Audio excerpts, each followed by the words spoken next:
I think maybe a good place to start would be, but when you said that when you became the ambassador to the UK, your goal was to take the 40 years of facts about Saudi and correct them. 5 years down the line, what do you think is the most important fact you've corrected? Well, that is a very good question. What a way to start. Thank you. I think the most important thing that I've begun to see changing when it comes to people's perceptions of Saudi Arabia is that there is a possibility that what they think may not be correct. And it's important that because that begins to address all the other issues. If I go back to when I first arrived and before that, people were absolutely sure of their impression and opinion of Saudi Arabia, who its people were, what its culture was, and what it believed. Whereas today, people are giving the country a chance. They're going to visit. They're asking the questions. They're curious about what's happening and what they're hearing. And part of that is it's in the papers a lot more. It's not necessarily my work that's doing this, but it's the curiosity which I think is important. And that starts the process and hopefully will carry on of its own accord without any work from me. Yeah, as you said, we hear a lot about Saudi in the papers these days. And it can be quite hard for us who've never been to Saudi to make sense of it all. What does it mean to you to be Saudi?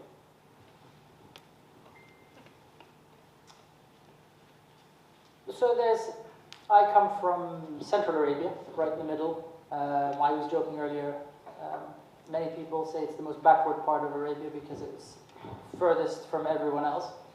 But we had a discussion earlier of how Arabia has developed and its history and how divided the country has been. It's a tribal country, but beyond that, it's also in the middle of 3 continents and has had influences from all over throughout history, pulling it in different directions.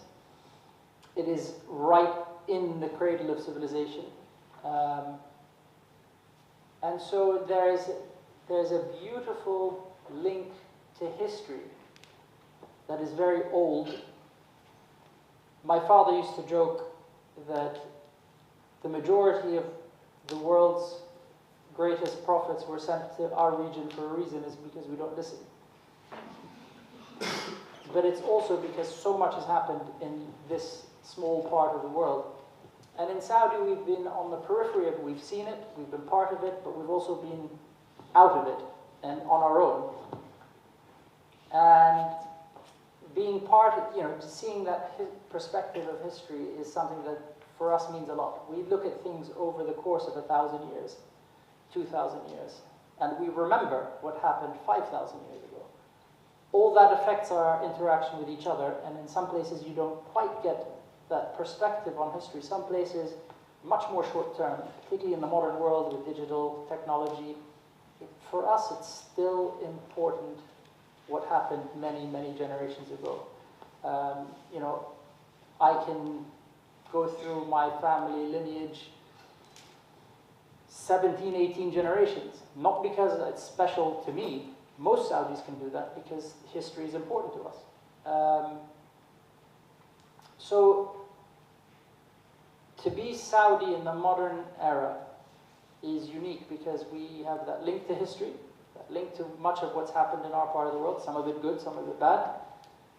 But also there's an energy about Saudi today which is forward-looking. It's energetic, it is ambitious, it's a can-do era. It's not asking why should we be doing things, it's asking why shouldn't we be doing things. And I think that is unique in my lifetime. And so it's a Saudi that's very exciting. It's not something that I've experienced before. It's a total shift in our country, but part of that is we're a young nation. I'm 46, I'm older than 80% of the country. Roughly 40% of Saudis are still in school. So there's a lot more to come. There's a drive and energy which is spectacular. So Saudi for me today, being Saudi, is all about wow, look where we're going. And it's quite cool to be part of that. As you said, there's a great appreciation for history in Saudi Arabia. It seems to me that at times in the country's history, there's been a tension between conservative Islam and modernism, Do you think that this tension still exists today? And if so, how do you hope to solve it?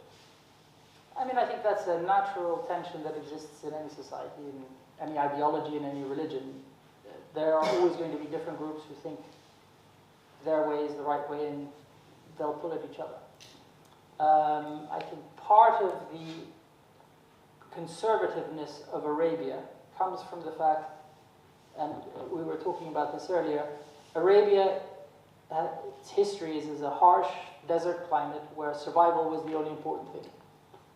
And so for 10,000 years, all of our society was focused on the communal survival, which meant the individual was irrelevant.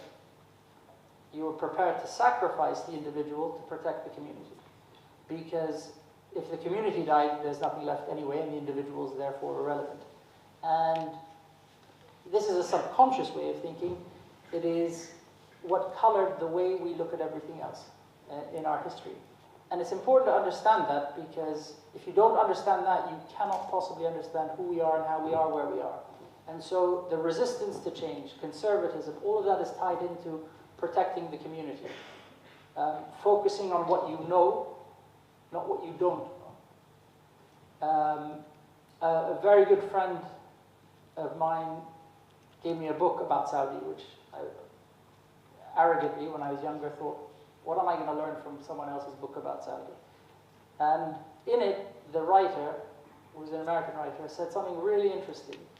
He worked in Saudi for many years, and he said, the thing about Saudis that you have to understand is there are people of the desert, and they will walk along the desert with a great thirst. And at the very distance, they'll see water. But they're not sure if it's mirage or if it's a real oasis. And being clever and understanding the desert, they walk very slowly.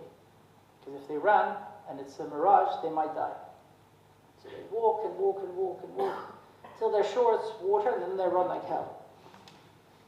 For a long time, that mentality developed, but became, we didn't run until we were in the water. And at that stage, there's no running. Where we are today is we're running full pelt, because we're no longer a society that needs to survive. We've gotten beyond that, and we have a young generation that understands it's about the community, but it's also about the individual. And I think this is a unique element that we see in Saudi, modern Saudi Arabia, and it's really been spurred on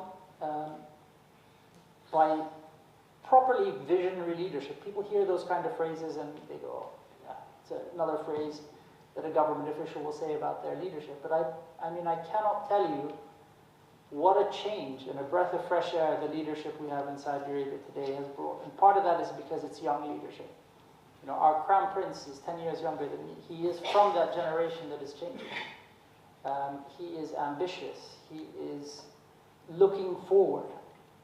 But again, in order to know where you're going, you've got to know where you're coming from. Otherwise, you have no bearing on direction. And without direction, all the energy in the world is useless. Energy without direction is an explosion. Energy with a direction is a laser. And we are more laser than explosion, thank God. And we want to try and refine that even further so that we're picking very precisely the path that we're trying to go down. Yeah,